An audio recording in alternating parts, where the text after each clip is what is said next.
Taking a lot of time over this fourth pick, Gambit.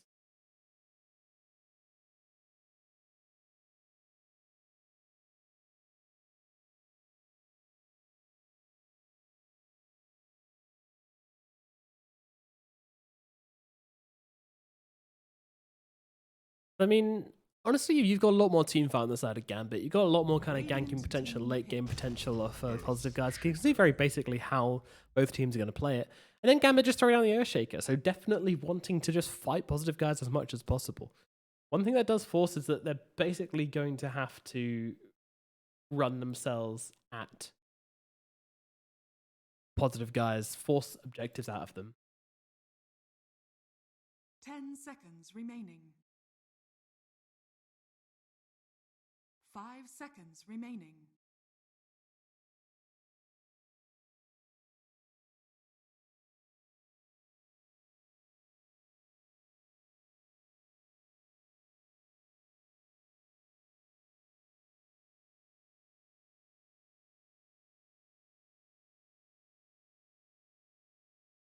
Yeah, the Earthshaker can be a little bit slow in the laning phase is one problem with the hero though. Like he can definitely fall behind if not given like enough space. Wow, Invoker coming out from positive guys. This is a really slow lineup from them. Unless it's a 4-position Invoker and a 5-position Magnus and a 3, which just sounds ridiculous. So it's almost definitely the Invoker at mid. It's just feeling like a very, very kind of late game lineup from positive guys, and I'm not sure they're going to get there. You've already got your Magnus, who's not going to be making enough space for you, I don't think. And then the tree as well, you know, he can make space in some games. 5 seconds remaining. I'm very concerned. I'm very concerned for positive guys. I think they might be drafting themselves into a bit of a hole right now.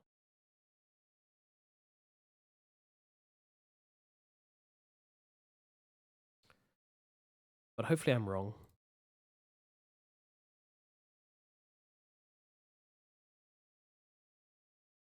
What I would like to see is from them is something. Now they didn't offlane it. I want to see Centaur maybe. Centaur's, yeah, Centaur's still in the pool. Maybe an Axe.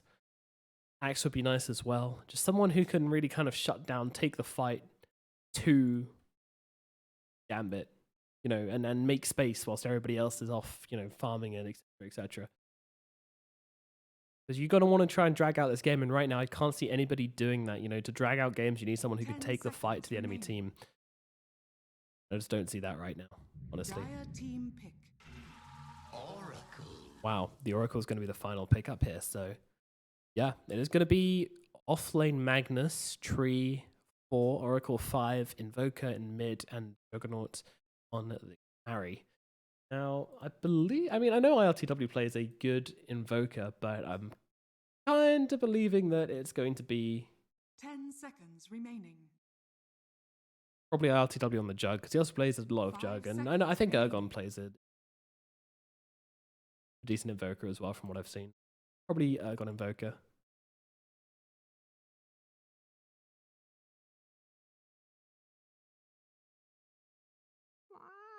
Yeah, a lot of team fight coming out on this. Gonna be ready to slam down on some fools.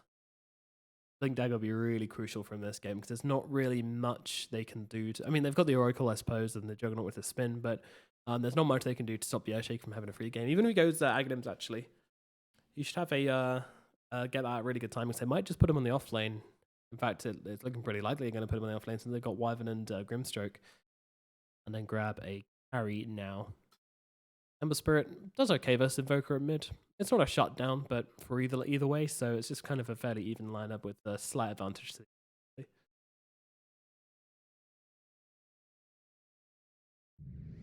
final pickup for Gambit is gonna be the Outlaw Devourer. Yeah.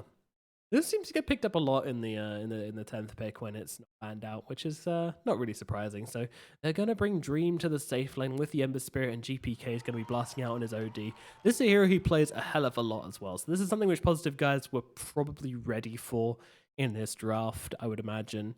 I don't think this is something they just let go and expect not to be picked up by Gambit if they didn't ban it out. So I think they were ready for this one. Invoker, we'll see how he does. I mean, I'm a little bit concerned for him, but hopefully he has an okay time. I mean, I'm always up seeing some good Invoker plays, but This can be a little bit of a problematic lane sometimes for Invoker.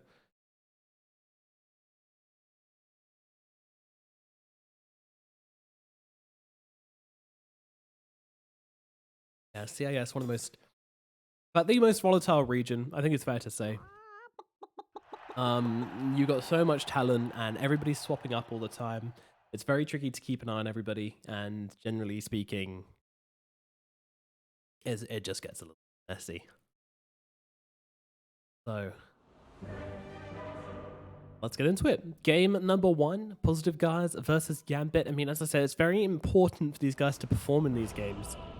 When you've got such like a, you know, they always feel the pressure to make sure they're performing well, making sure that Org doesn't drop them or jump ship or grab someone else. So. I will commit this to memory. All right, let's go. Game number 1, Gambit versus Positive Guys. A very close matchup in terms of skill, and I think, you know, I got to go for Positive Guys again, just based on. But I think based on the draft, I want to go Gambit. I want to go Gambit. You know, I'm saying Gambit.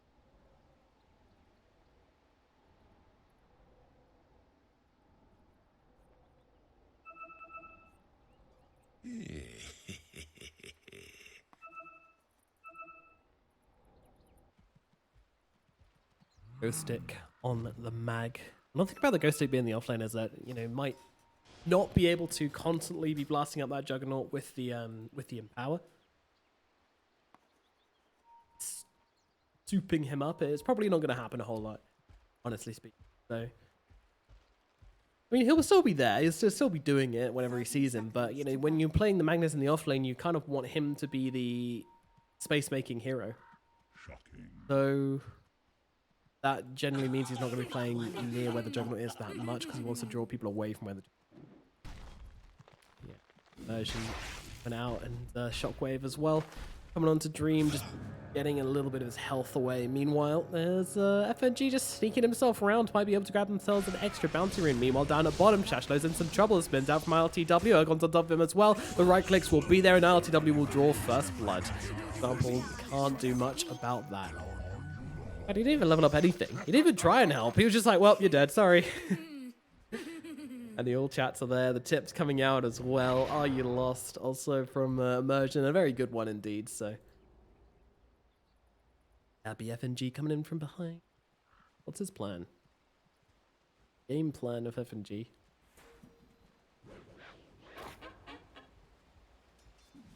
Well, he's just going to throw out that weird-ass taunt. This is a very weird taunt. I still have no idea what that noise is supposed to be. Weird violin screech. Marching. And in the first blast, Ghost Stick is not really caring too much about that. But yeah, just going to grab a Stroke of Fate for the harassment. He comes through. Oh, realizes he's seen. And might try and go for a D-Ward, but actually Dream, he's taking some hits here. Ghost Stick hit the right clicks and Immersion as well. They've got a lot of damage between them, so Dream has to keep himself at a relative distance. Let's go another Shockwave soon. Treant's able to find the ward. Well, Ghosty grabs it for him. What a nice guy. Constant Stroke of Fate's coming through. At least the Grimstroke's got the range, so should be able to keep it steady. Meanwhile, in the lane at bottom, LTW, they're fairly happy just leaving him alone, and to be honest, that's fine, because Earthshaker, when he's playing in the off lane, generally starts with Enchant Totem. Level 2 is when he becomes a bit more of a nuisance because he gets a point Aftershock, but at this level 1, he is pretty useless. Well, example, jungle in order to try and stop Misha's pulling, but that's not going to happen.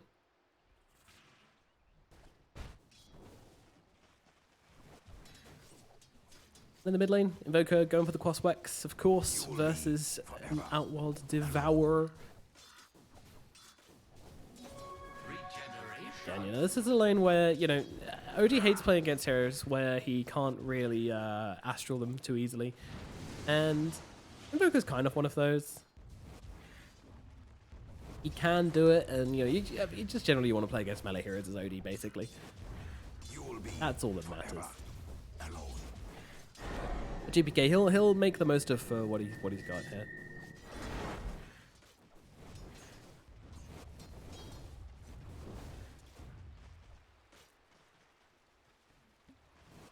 Oh, that's nice. RTW seems to be having a relatively okay time here in the bottom lane, at least compared to the Ember Spirit. He's having a pretty nice time.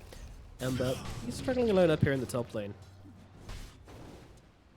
Just to get these creeps off with Ghost Stick Immersion, putting the constant pressure on. But FNG is doing his best to push them back with the Stroke of Fate.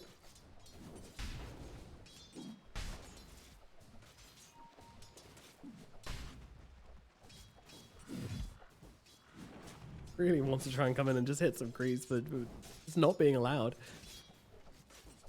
At least he can pull them past, and yeah, Immersion doesn't have any trees to jump to now as well. He's got an Iron Branch he could maybe use in certain situations, but only if it results in a kill.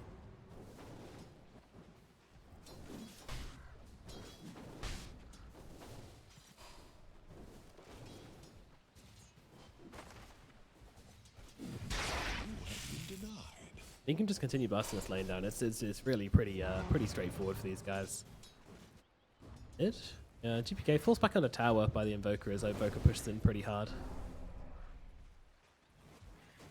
Bring a Basilius and Blades of Attack, give Ergon all the damage he needs. And just blasting up these Wex. Bit more attack speed, you know, a bit more movement speed, just make him a formidable laner. Illusion Rune can be very good for Invoker as well. If you can use the Cold Snap and micro well, then you can get some real damage off. But it doesn't look like he's going to be going for any plays. He just wants to keep it nice and sane in the lane, you know, just keeping up the steady advantage coming in for himself, or at least keeping it even. But GPK is having a much better time with this lane so far.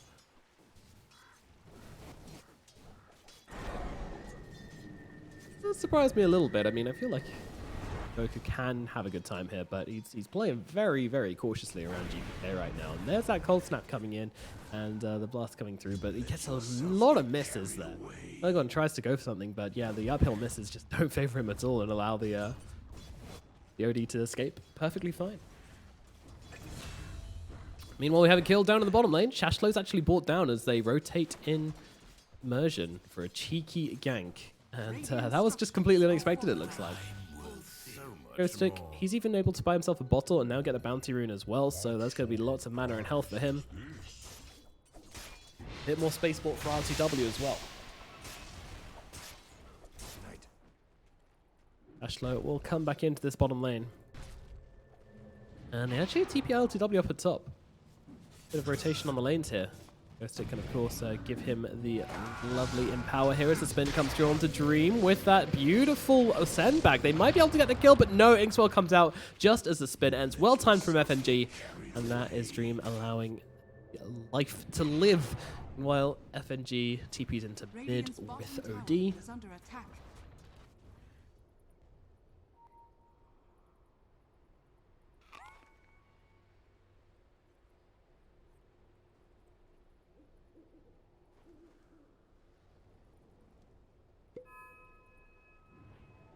Alright, so we're 6 minutes in. Currently the OD's having a pretty good time in the mid lane. He's more or less won the lane. Ergon's not really getting much of a see in on this.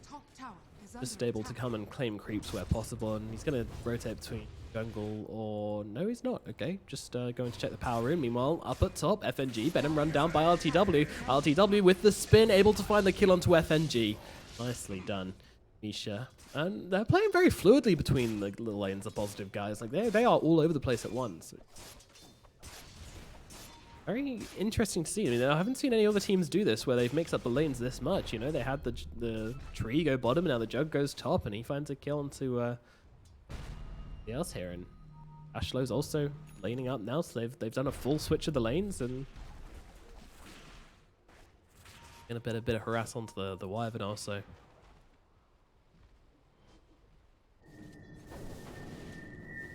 BK.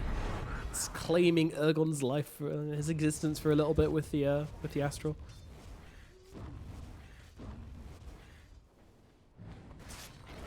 Up Immersion. Beacon in the tree lines here, looking for Shashlo, for example. He's left wanting though.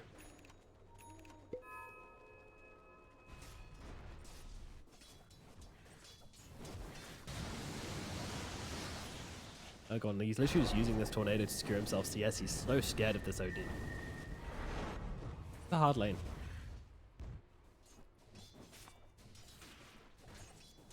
Oh, Dream is now lining up versus the Ember Spirit, which is kind of good as well. Iroquois really likes playing against Ember because he can just purge off the Flame Guard whenever it comes up. Meanwhile, up in the top lane, another kill happens. They managed to find an example in the trees.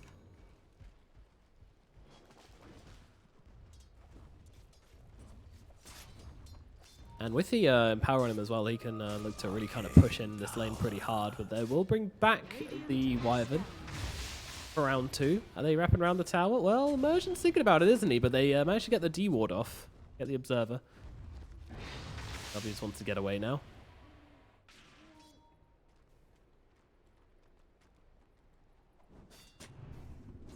Getting down some sentries as well, just trying to make their map presence a little bit more known. And see if they can catch out Immersion as well. You know, they're saying he's going to be everywhere. He's been all over this map. Let's get down sentries. Just sit of the ground with sentries all over the place, and maybe we might just see where he is. Because Immersion is getting a lot done for this team right now. Everywhere in the side lanes, at least. In the side, I think that's an important difference to mention. Because there's still nothing happening at mid. It's still just an OD farming pretty violently. He's not all example going on to him again. ILTW trying to run him down. He's even going to throw out the Omni Slash, but there's the Cold Embrace coming out. ILTW a little bit late with the spin there. Did have it earlier, I believe, but now with that curse running out, the Arctic Burn runs out, and the Wyvern will be brought down again. It's a hard old life, but at least have a TP when he's back. Meanwhile, down at bottom, they've also managed to find down the Oracle, and Miracle trying to get his way out of here as the Ergon trying to go onto the Grimstroke here. Should be able to grab that 1 kill at least onto FNG. So it's a really good trade, and actually Misha does manage to get dropped by Shashlo. Shashlo finds a kill, and even dropping the Echo Slam here onto the Invoker. They've got a lot of damage, but do they have the vision? They do not. Ergon's going to be able to back himself out, and that's going to be no kill for Gambit. At least onto the mid laner, so it's just a straight up trade, 4 for 5.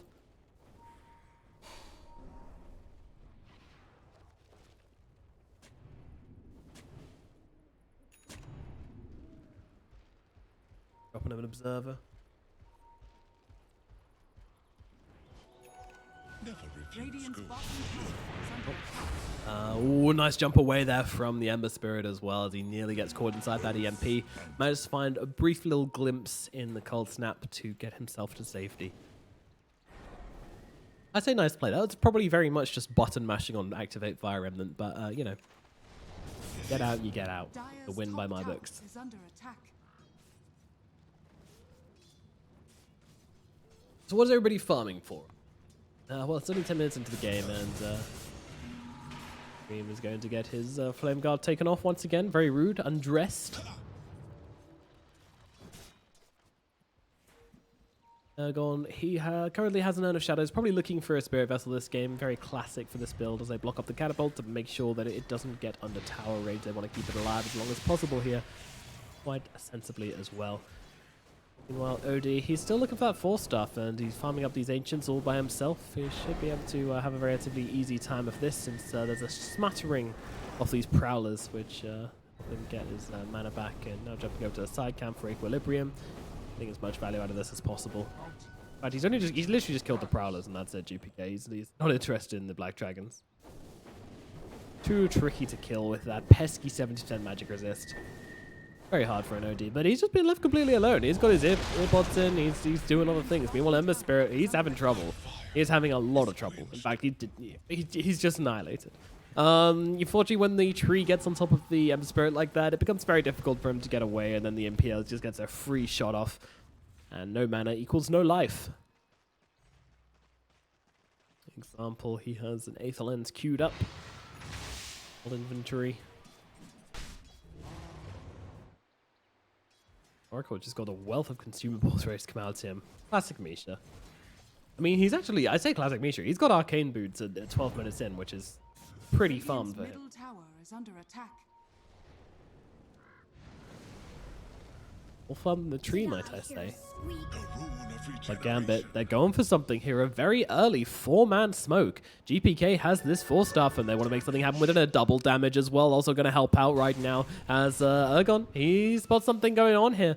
FNG's on the high ground. There's a pings out coming out from Ergon here, as he says. FNG's on the high ground here, and then they see GPK revealing from smoke. And like, oh shit, we just dodged a bullet and a half. Are fortified. fairly terrifying sight indeed. And Gambit unable to find anything from that early smoke though. Now they've got 4 heroes just hanging around at bottom, so they'll be able to take the tier 1 relatively easily. But Ergon's looking at mid though. He's looking at his upper right now, and he's got that urn. He's got the cold snap. EMP does connect, but he's struggling to really finish the job. But the blast coming in from Misha is enough to finish him. Immersion's on the top of him as well, but in comes that cold embrace, but finally gets finished off by the purifying flames. But Dream comes in, and he's able to get the return kill onto Misha already, and now Immersion's trying to get himself away, but he's right under a sentry ward. GPK should not have trouble in taking down Immersion here, and he will get finished off. Actually, Dream grabbing that kill with the slice of fist. I will commit this to memory. So, they don't get a kill down at bottom, but they do get a couple of kills at mid as Positive guys overextend a little bit on that Wyvern kill. That being very costly for him. But still, he didn't push mid after that, which is what I was expecting.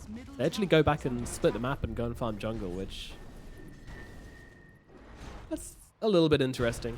I don't think that's the right play. I think I would have liked to see them push down this middle tower, but... I guess Positive guys are still pretty scary. Meanwhile, Juggernaut farms. Got a Yasha, he's got a Diffusal Blade on the way now as well, so RTW is having a wonderful time right now. Radiant structures are fortified. So it's going to be the OD versus the Jug. Which might sound Jug favored since, you know, he's got magic immunity and everything, but he doesn't really do any damage when he's got that magic immunity coming on. Plus, you have to use it to stop yourself from the arcane orb damage. Then the moment that's out, you know, you've got an Earthshaker in the game, you've got a Grimstroke in the game, you've got an Ember Spirit in the game. You need a little bit more than that. I feel like he's gonna...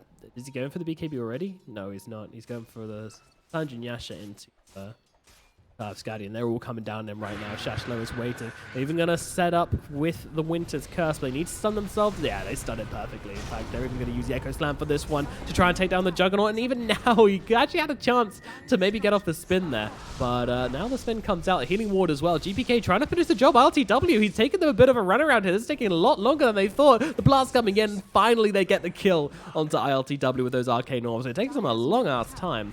Meanwhile, Ergon trying to push to the middle tower with the time they've managed to gain. And he'll get it down to probably about half health. I don't think he get any more than this, even though he does alacrity himself up a couple of times. But, you know, some damage on the tower, better than nothing, but yeah. The fact that Jug is dead definitely makes this worthwhile for Gambit. He was farming very aggressively there, though, so... maybe we TP'd immediately. I don't know. No, I think you need to get into the trees for the space there, but... tough luck.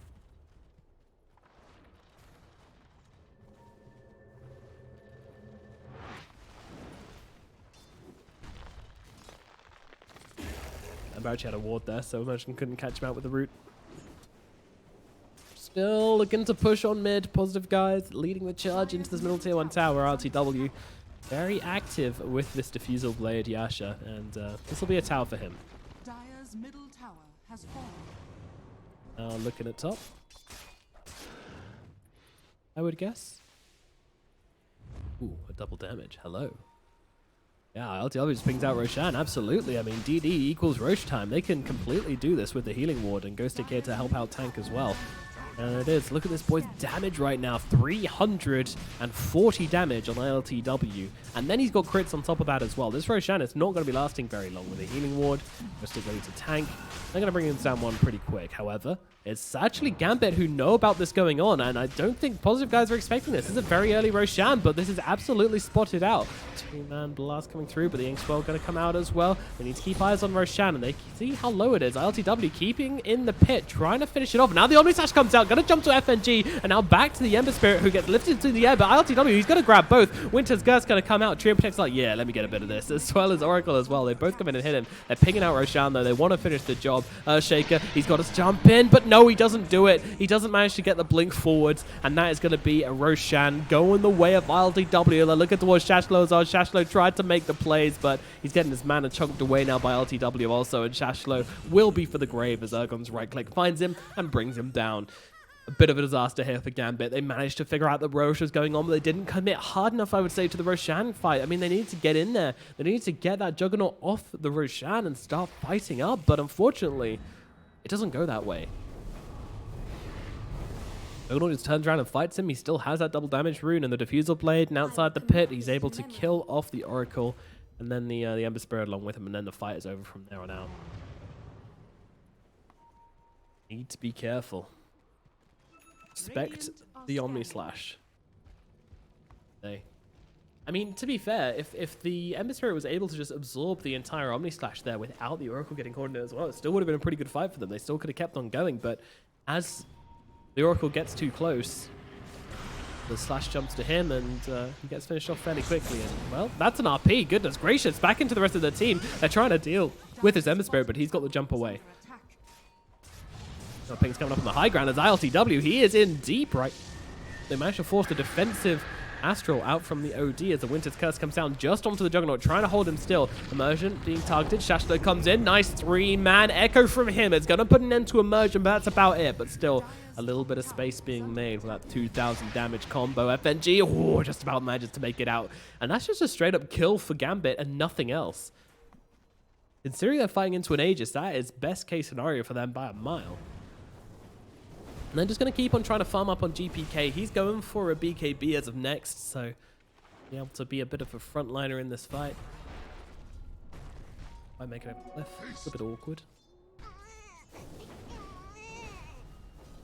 Dire's bottom tower is under attack. LTW. Man, this guy's going to be so buffed. Alacrity and power. Get that tower, dude. Look at it. Oh, great. Stop attacking with the last bit of alacrity on him.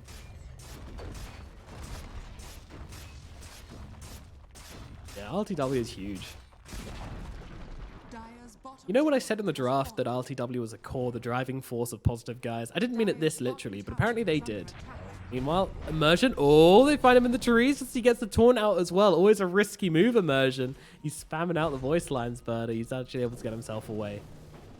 He knew. He knew he was fine. Meanwhile, bottom is just still being taken by some empowered Juggernaut. Constantly just pressuring the buildings.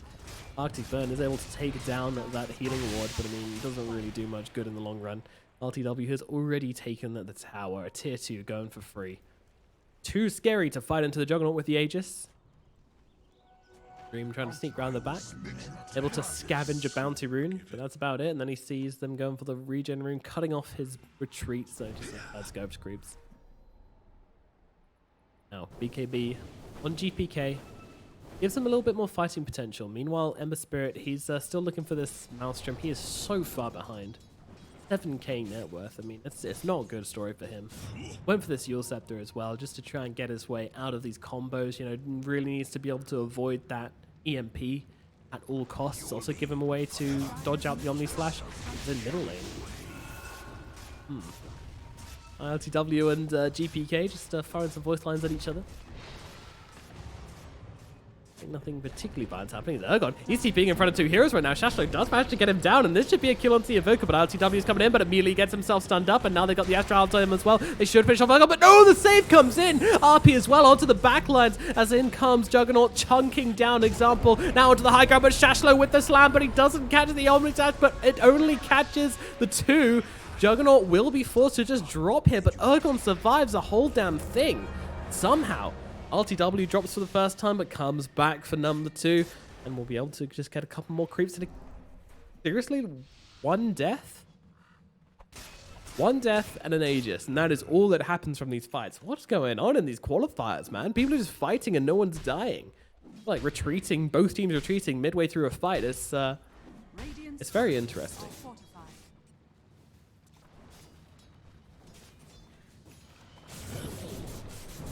I actually can't believe that Ergon survives that one. That is insane. Meanwhile, Shashlo, what's going on here, boys? Looks like there's an Omni Slash onto an unsuspecting Shashlo. And that Ember Spirit, or that Earth Shaker. No longer for this world. Second life. Or that may be reincarnation. Let's block out the catapult, then alacritying it up. Look at the damage onto this tower. Holy shit.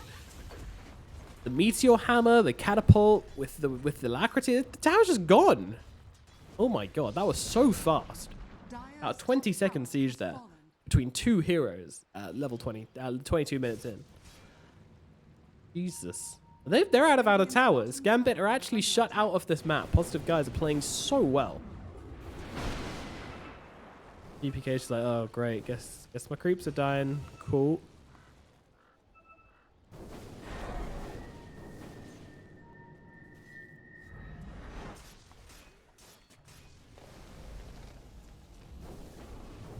And GPK really needs to find a way into these fights. He's got so much of his team's net worth, and he is feeling completely unable to get his damage off in the fights. The BKB, the 4-stuff, the Kaya, it's not doing enough.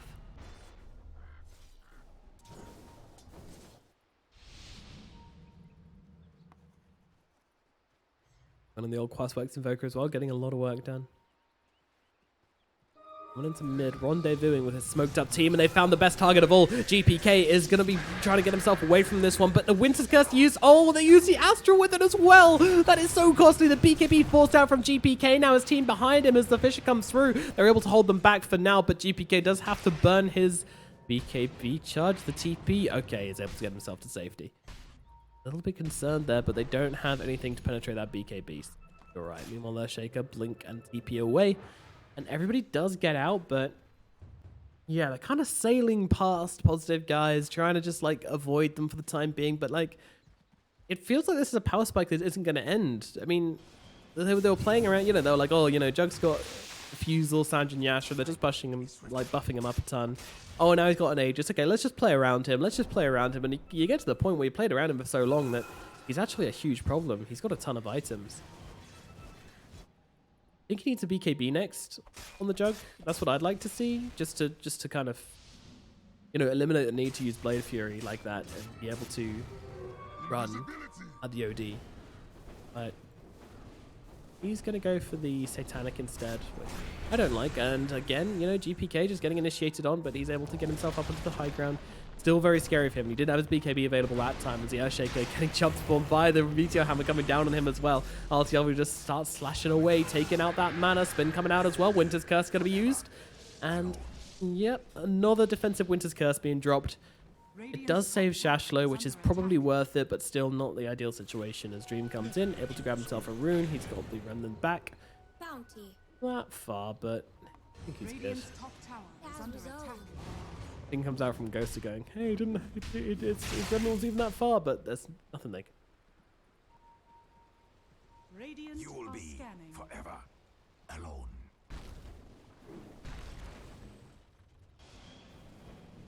What a player. Tranquil Boots into Meteor Hammer. And yeah, just getting everything purged off him, the dust as well. You just continue chasing forwards.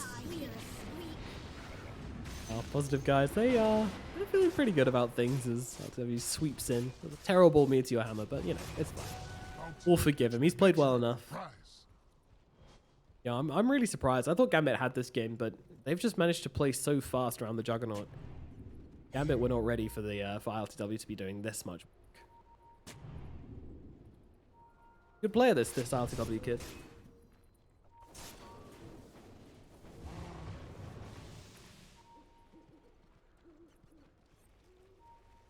Radiant's top We're gonna get anything soon. I mean, Dream's got the Maelstrom Yules. It doesn't feel like much, to be honest.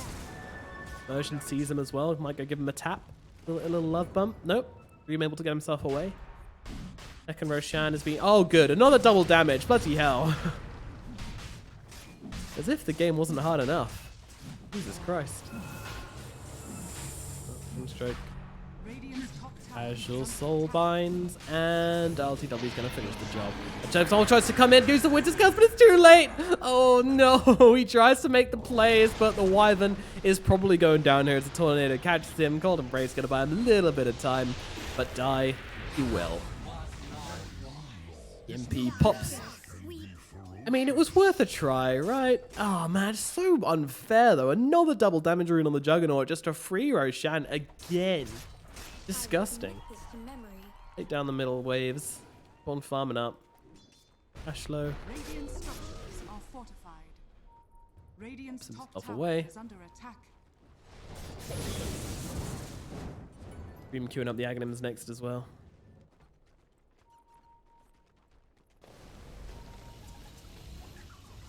LTW come running up onto the high ground here. Faculty's out onto him as well. And look at this tower just absolutely melting. They're going to have to use a fortify here, which they don't want to do.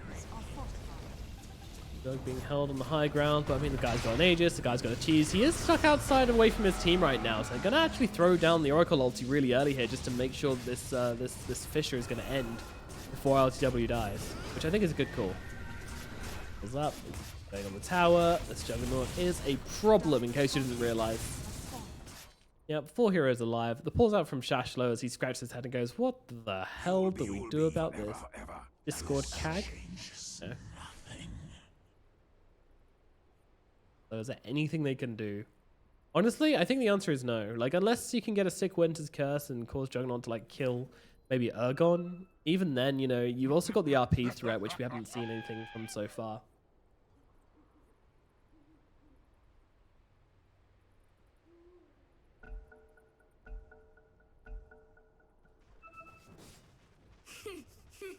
I don't even see the Hex doing enough for them. I mean, the Hex gives them a way to rip through the Juggernaut nice and quickly, but at the same time, you still have an Oracle. You still have the Magnus. Admittedly, hasn't got Blink, but Dire's bottom shrine is under attack. still going to be thrown in the pipe, thrown in the mech. Boker as well with a long-range initiation. He's got a Scythe of Ice now as well, so yeah, this is real tough. Take the shrine. LTW just absolutely massive right now. Leaving through creeps. Doesn't have a care in the world.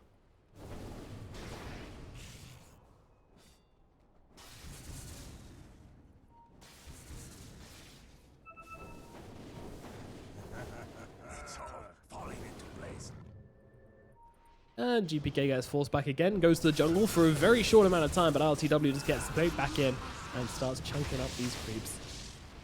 Well, forced back the spin pretty early this time.